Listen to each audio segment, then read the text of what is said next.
Saan ba pumunta ang boyfriend mo, Amelie? Siya ang sadya namin dito eh.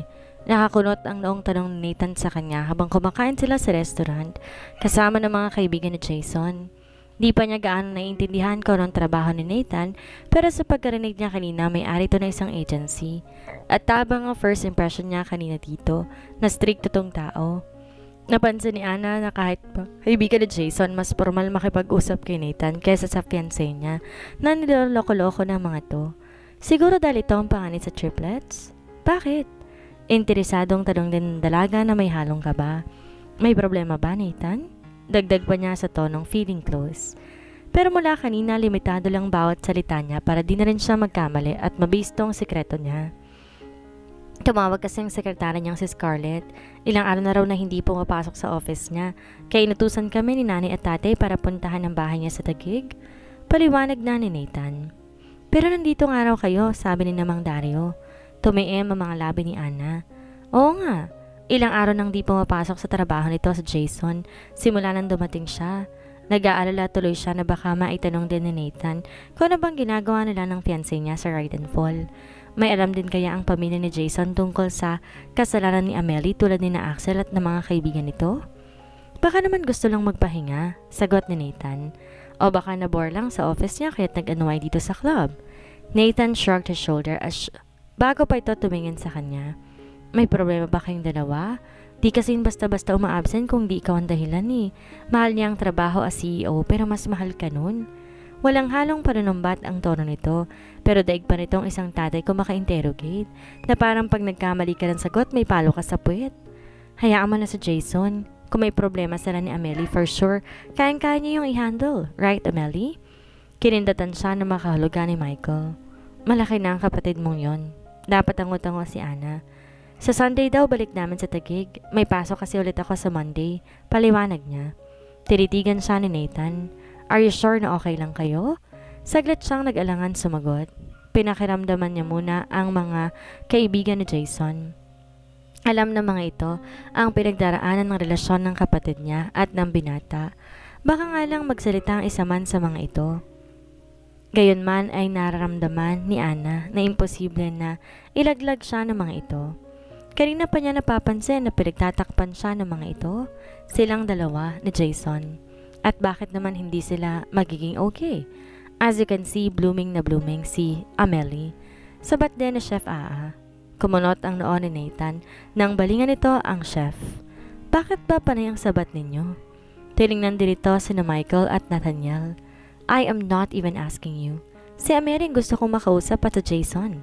Sumilip ito sa labas. Nasaan ba kasi ang kaibigan niyong yon? Saan naman sila sumuot ni Axel? Nakagat ni Anna ibabang labi niya nang maalala niya na kaya pala umalis sa magpinsan dahil may mahalagang pag-uusapan nga raw. Di niya alam kung dapat ba niya iyong sabihin kay Nathan pero nangilag siya.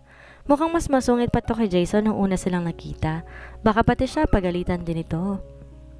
Nasa paligid lang yon, si Nathan. Mamaya nandito na yon. Alam ni Lorenzo kung saan pupuntahan ng mga yon eh.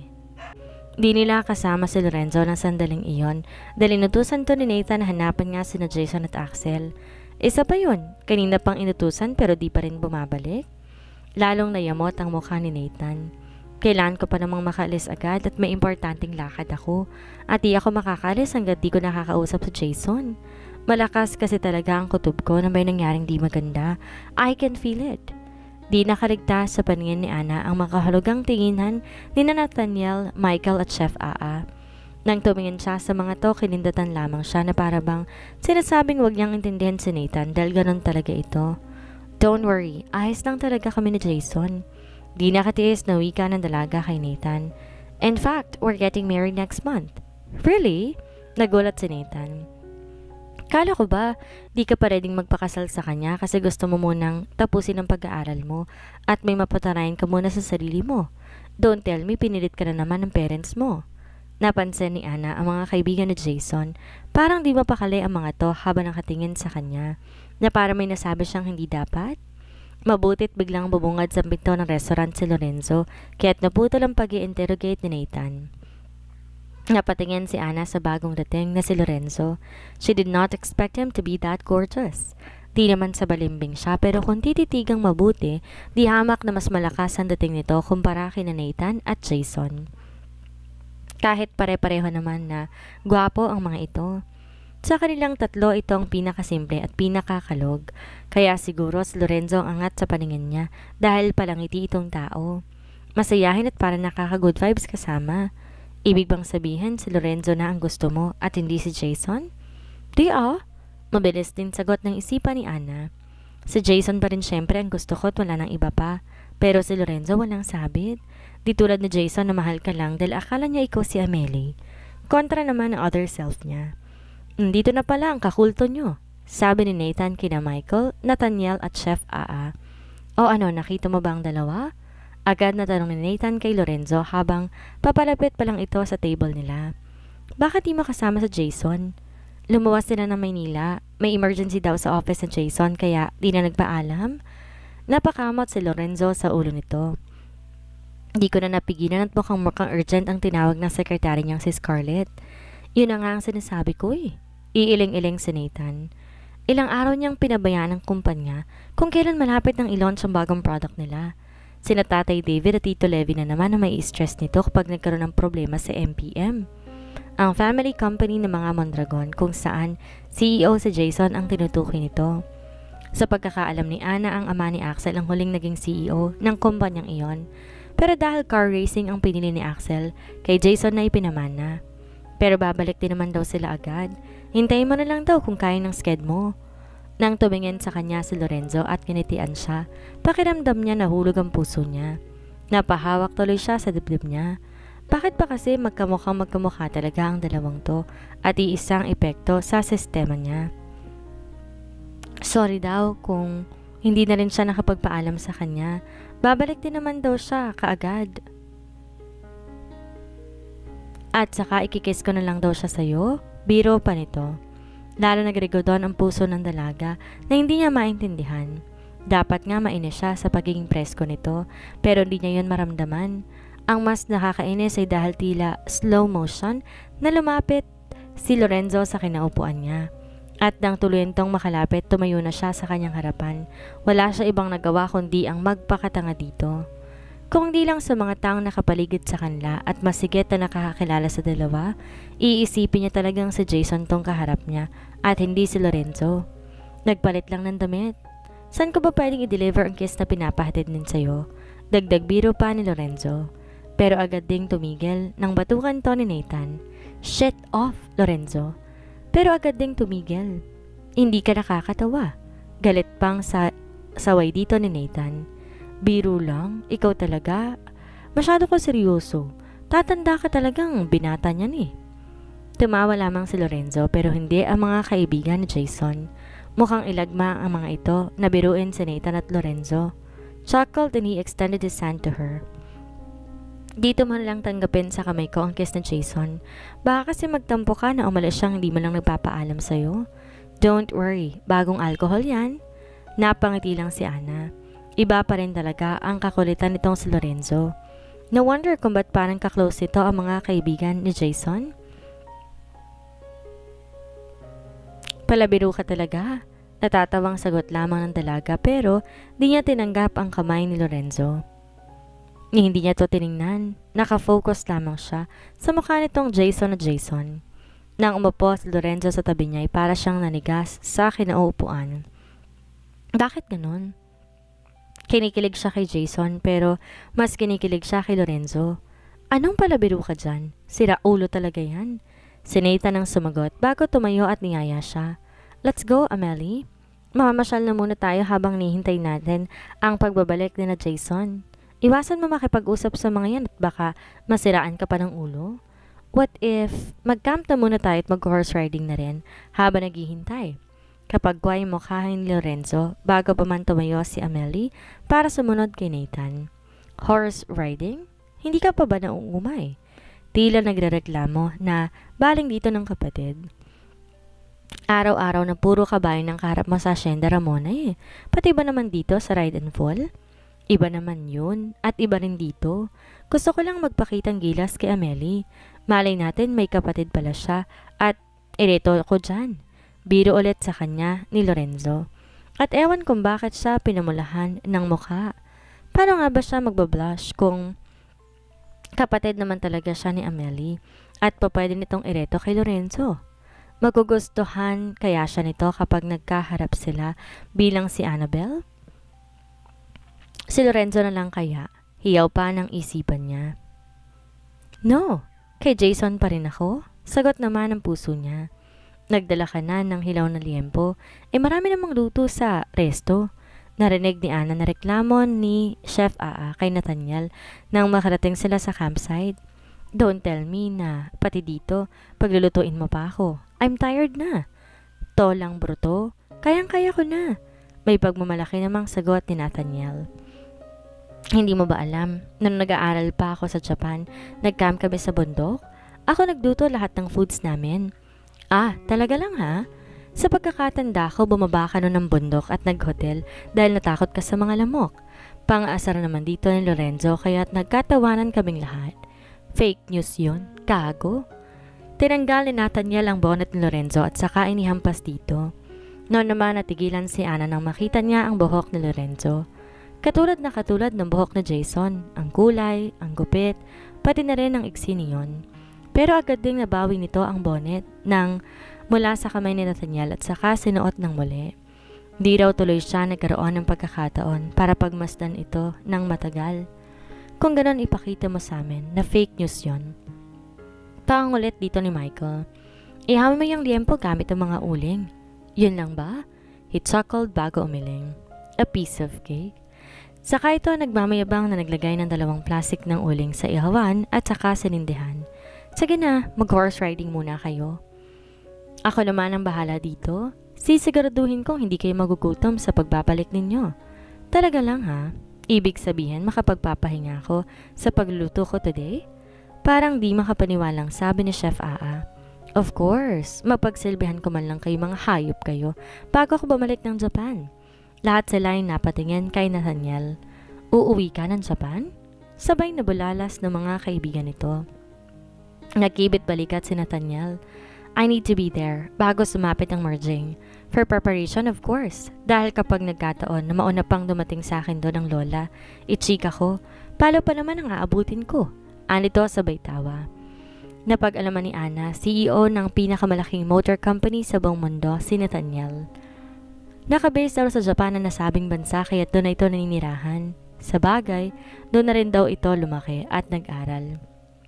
Kaya nga, kahit nalaman din niya na si Nathaniel ang pinaka-playboy sa lahat ng magkakaibigan, hindi pa rin maiwasang humanga siya rito dahil sa nakakalula din itong estado sa buhay. Kung ganoon maghihiwa-hiwalay na pala tayo ulit. Gumuhit ang lungkot sa gwapong mukha ni Michael. Kailangan ko rin kasing bumalik ng Maynila dahil may nakatakda kaming misyon sa Mexico sa sunod na linggo. Kailangan na rin namin na paghandaan yun. Me too. Si Chef Aa din. Kailangan na rin ako sa farm. Next month na rin ang simula ng pagka-harvest ng strawberry. Si Axel din lilipad na rin yon next week papuntang Australia. May sasalihan din yon na car racing. Sabat naman ni Lorenzo na kitatingin dito ni Ana. Napatingin din to sa kanya kaya nagsalubong kanilang mga mata. Di yan nakayanan na nakakatunaw na puso ng mga titig ni Lorenzo, kaya't siya nang una nagbaba ng tingin. Ikaw Lorenzo, kailan ang uwi mo sa Hacienda Ramona? Tapos na ba ang bakasyon mo sa Macau? Tanong dito ni Nathan kapag kuwan. Di nakaligtas sa paningin ng dalaga ang pasimpleng pagtitinginan ni Lorenzo at mga kaibigan nito bago tumingin sa kanya. Hindi pa ako sure, may usapan pa kami ni Jason eh. Sabi na nga ba eh. Nangunot ang noon ni Nathan, saka napailing. May ginagawa na namang kapalpakan yon at ikaw na naman ang sasalo. Kaya nasasanay eh kasi tinotolerate mo. Sermon ito kay Lorenzo. Ngumiti lang ang binata. Okay lang yun. Mas worth it naman ang hiniling niya sa aking pabor this time. Tumamis ang pagkakangiti ni Nathan habang dinilulubayan ng tingin si Ana. Di tuloy maiwasan mapaisip ang dalaga. Ano kayang pabor ang hiniling ni Jason? Kay Lorenzo. Samantalang tahimik lang ang mga kaibigan nito na para bang ayaw makisawsaw sa pag-uusap ng magkakapatid. I know naman na hindi masasabihin sa akin kung ano na pag-usapan ninyo.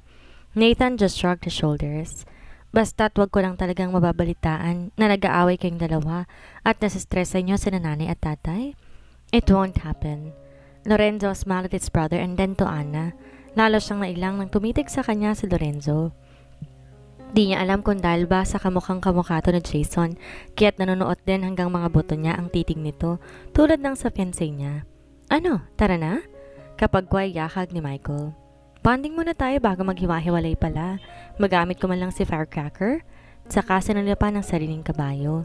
Si Sosie nga ay nagrereklamo. Matagal na raw siyang walang practice. Tukoy din na chef Aa sa kabayo nito. Pero mukhang mapapalaban siya ngayon kay Sharp. Siyempre, papatalo ba naman kay Shadow ang kabayo kung yun?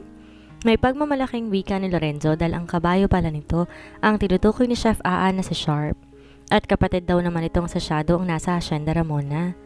Bumaling si Michael kina Nathan at Nathaniel na naunang nagsabi kanina na hindi sasali sa pangangabayo ng mga ito. Sama niyo na lang si Amelie bago pa siya mainip dito. Suggestion ni Nathan. Baka matagalan pa si Jason. No, I'm fine. Sa akin ka na sumakay? Mabilis pang wika ni Lorenzo nang bumaling to sa kanya. Mas safe ka sa akin kesa mga yan. Bagito pa mga yan sa pangangabayo. Biro nito kina Michael at Chef Aa. Doon napipilan at natigilan si Anna. Siya raw, isasakay ni Lorenzo sa kabayo nito. Hindi ba nito alam na seloso ang kapatid nitong si Jason? Kung makaselos nga to sa mga kaibigan ayaw niya na mag-away magkapatid kapag natatnan siya ni Jason na nakasakay sa kabayo ni Lorenzo kahit tinanggihan niya yon. Thanks, pero okay lang talaga ako dito. Tutulungan ko lang mag-iho ng liempo si Nathaniel. I don't need your help. Mabilis sa sagot ni Nathaniel. Sumama ka na kay Lorenzo para malaman mo kung saan pa siya mas magaling. Pabulong pa nitong sagot. Bakit parang tinutok siya nito kay Lorenzo? Baka naman ihulog ako niyan. Biro niya rito. Ngumiti lang sa kanya si Lorenzo at napamura din siya katulad ng pagmumura niya sa tuwing iningitian siya ni Jason. Busy talaga ang kagapuhan na magkakapatid na to. Pwede bang dalawa na lamang ang puso niya? Maya-maya ay napilit din ni Anna ang mga ito na sumama siya sa pangangabayo ng tatlong magkakaibigan. Pero magpapaalam muna sandali ang mga to para magbihis. Pagbalik naka-uniform na ang mga to. Yung damit ng mga mayayamang nangangabayo na nakikita niya sa mga palabas sa telebisyon. Hindi siya sure, pero parang equestrian yata ang tawag sa ganun.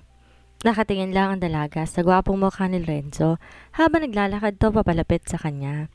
Mas lumakas pa ang karisma nito dahil sa suot nitong iyon. Bakit ba magkatulad sila na Jason na napaka-perpektong tingnan pagdating sa pisikal? Gayong hindi naman ganoon ang tingin niya kay Jason. Katriplet din naman ito ni Nathan at Jason. Simula sa palikmata, sa matangos na ilong, sa mapulang mga labi, at higit sa lahat ay sa mapupungay nitong mga mata na siyang nagpadagdag sa taglay nitong kagapuhan. Huminga siya na malalim nang tuluyan tong makalapit. Gusto mo bang magpalit? May extrang equestrian uniform pa naman sa stockroom na hindi pa nagagamit. Malambing na wika ni Lorenzo sa kanya bago to tumingin sa t-shirt at leggings na suot niya. Mukhang kakasya naman sa'yo. Umangat ang isang sulok ng labi ni Anna para sumagot. Papayag na sana siya dahil gusto niyang maranasan ang nakasakay ng kabayong naka-uniform talaga. Pero nang sabihan ni Lorenzo ang sasamahan siya nito ay saka biglang nagbago ang isip ng dalaga.